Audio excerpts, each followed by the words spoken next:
আমরা যারা বিএনপি করি বা রাজনীতি করি এখনো কিন্তু আমরা বিরোধী দলে, আমরা কিন্তু সরকারি দলে না,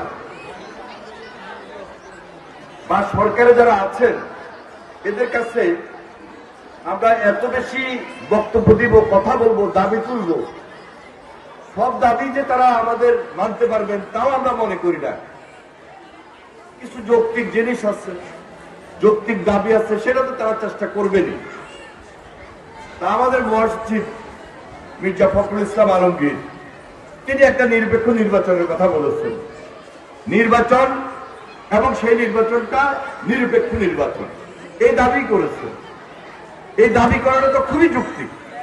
দেশের মানুষ, সাধারণ মানুষ যার জন্য আন্দোলন করেছে, যার জন্য সংগ্রাম করেছে, লড়াই করেছে,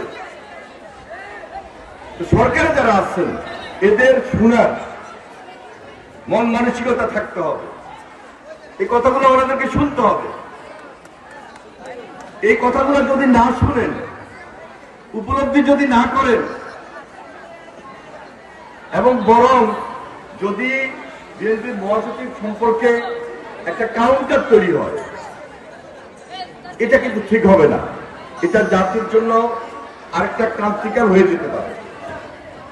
কারণ পলাতক ফ্যাসিবাদ, এই বিতর্ক পলাতক ফ্যাসিবাদের জন্য একটা সুযোগ তৈরি হতে পারে না, এই সুযোগ দেওয়া যাবে না।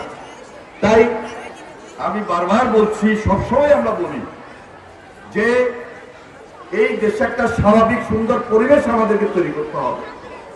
এই প্রজন্মের জন্য, এই দেশবাসীর জন্য একটা টার্গেট, একটা লক্ষ্যকে সামনে রেখে, টার্গেট এবং লক্ষ্যটা কি, একটা সুন্দর বাংলাদেশ আমরা করব, এবং সেই জন্য আমাদের একটা ঐক্যবদ্ধ প্রচেষ্টার প্রয়োজন।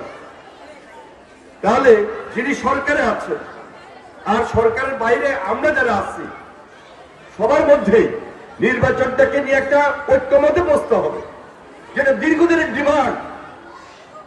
সুতরাং এখানে বিতর্ক সৃষ্টি করার কোন সুযোগ নেই। পলাতক ফ্যাসিবাদ দুর্নীতি করেছে, লুটপাট করেছে, গুম করেছে, খুন করেছে, হত্যা করেছে, অত্যাচার করেছে, নির্যাতন করেছে, তাদেরকে সুযোগ তৈরি করে দেব, এই ধরনের কোন বিতর্ক আর যাতে না হয়।